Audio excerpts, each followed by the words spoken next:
মালিক রে, আমি বড় পাপী, আমি বড় গুনাহগার। ও দয়ার আল্লাহ, আমি 10 বছর তোমার গোলামি করি নাই, আমি 20 বছর গোলামি করি নাই।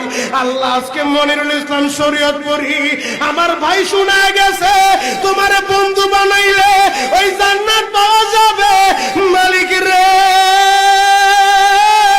তুমি আমারে দাও না মাফ কইরা। যুবক রে, যদি কেউ আল্লাহরে বন্ধু বানাইতে পারে, তার কোনো আর চিন্তা নাই, তার চিন্তার কারণ নাই গো বাবা। এ যুবক ভাইরা, দাড়ি পাকা বাবাজিরা, সবাই আমার দিকে একটা নজর তাকান।